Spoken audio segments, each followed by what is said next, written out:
knew something that we don't know. But really, I think Edgar Cayce would say that that is just one more approach to looking at a demarcation somehow between an old age and a new age. And the new age we're entering into, Cayce would say, is really going to be known for several things. One, it's going to be known for uh, global connectedness. Somehow, that the events on one side of the world truly impact the rest of the world. And I think many young people now would say, that's already happening with whether it's Twitter or Facebook or earthquakes somehow impacting the world. That it doesn't take too many questions of perhaps grandparents to say, when something happened on the other side of the world when you were young, did you ever even hear about it? And the answer would be no. So certainly Cayce would say that global connectedness, understanding that we're responsible for one another, reaching out to one another is a part of where we're headed. Another one would be Cayce would say that this next age we're entering into is going to be an age of purity. Uh, Mm-hmm. Now, I don't think he would say that we're going to wake up on December 22nd, 2012, and say, oh, wow, we've entered an age of purity. Instead, I think that several generations we might look back and say, this transformation really became evident somewhere around the end of 2012. And to me, purity is an understanding of somehow that we try to do the best not only for ourselves and for one another, but for the planet. We need to become more serious about the environment. We need to become more compassionate about how we treat the animal kingdom. We need to become more aware of how things like guns and drugs and all those various things have an impact not only on us, but on people all around the world.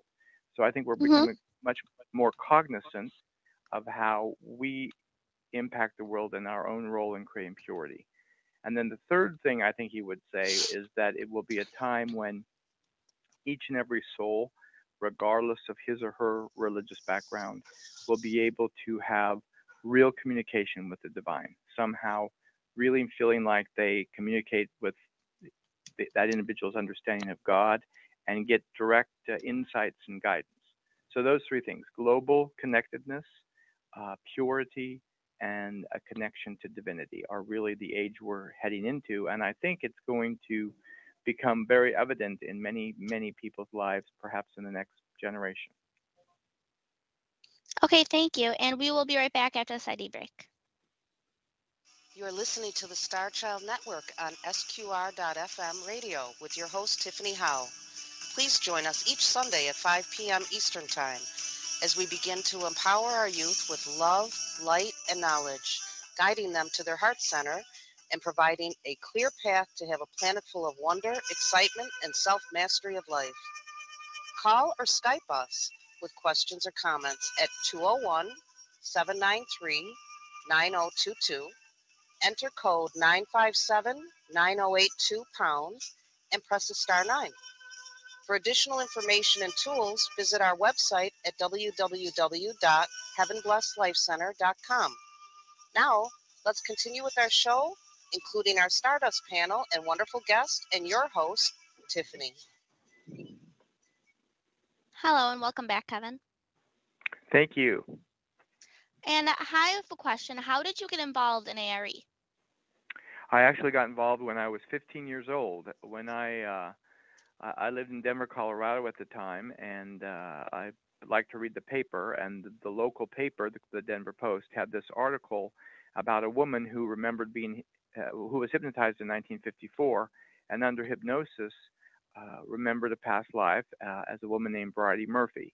And these hypnotic sessions were written into a book called The Search for Bridie Murphy. It became a bestseller in 1954, and this was 20 years later, 1974. And the paper was really talking about how this woman's life had changed. She lived in Denver because of the notoriety. Well, that article led me to the book, The Search for Bridie Murphy. And the first half of that book talks a lot about Edgar Cayce. And after I read The Search for Bridie Murphy, I read a number of Edgar Cayce books. And as soon as I finished my first one, I told my parents I wanted to work at ARE. And that became my goal through the rest of high school and through college until I finally got to Virginia Beach in 1982. Nice. And did you You went to camp. Were you a worker there, a counselor as well? I was never a counselor at camp. I went to camp. Yes, I went to a family camp when I first got, maybe after 5 years of working at ARE. Okay, and how would you say that someone interested in being involved in the Edgar Cayce Foundation, what should they do? Well, I think there's lots of avenues for young people. We have for example, we have a Facebook Dream group that's really popular with young people. You can find the links at the bottom of our homepage, edgarcayce.org. We certainly have ARE Camp, which they can find the links to under conferences and events at edgarcayce.org at the top of the page. For younger children, we have Patty Camp, that is kind of like a day camp in Virginia Beach. Of course, you have to be in the area to take advantage of that. We have for young people who are just graduating, let's say, or they're graduating from college and they're done with high school and they don't really know what they want to do, or they're looking for a career. We have a massage school that has trained over 1,200 people from around the world, and lots of young people come to the massage school and are just blown away by learning about the principles of health and healing and massage Mm-hmm. and anatomy in the casing material, and become massage therapists and have a career. So that's another avenue. At the very least, I think people can go to Amazon.com or go to their local library and check out a book. We have lots of downloadable materials. They can also go to YouTube. We have Edgar Cayce TV, all one word, Edgar Cayce TV, that has a number of programs. I think we have over 83 programs up there, and we've had over 2 million unique users. I've got maybe half a dozen lectures there myself. So there's a number of ways that people can get started and just see what's available to them. Okay, and the website to get there is edgarcayce.com. Edgar Cayce it's really edgarcayce.org, but edgarcayce.com will do a redirect. EDGARCAYCE.org. Okay, thanks. And also, what information is provided in your newsletter, The Venture Inward, and how can our listeners receive it? We have a membership magazine called Venture Inward, which basically goes out to members around the world. It's delivered in the mail or online. And we also have a newsletter that is topically associated with the topics of ancient mysteries, personal spirituality, and health. And what you can do is you can go to our website, edgarcayce.org, and if you have an email address, you can get a free copy of Venture Inward sent to you as a sample. That's one way to get it. You can also, if you're not really interested in getting a whole magazine, but you're interested in topics, you can go to the website, and on the right-hand corner at the top, we have a search feature. Just click search and then type in any topic you might be interested in. So, for example, people might have an interest in looking up acne, or they might have an interest in looking up their soul's purpose, or they might have an interest in looking up how to work with their allergies, or whatever it might be. When I was in college, one of the first things I worked with was the Cayce information on overcoming allergies, and it was extremely helpful.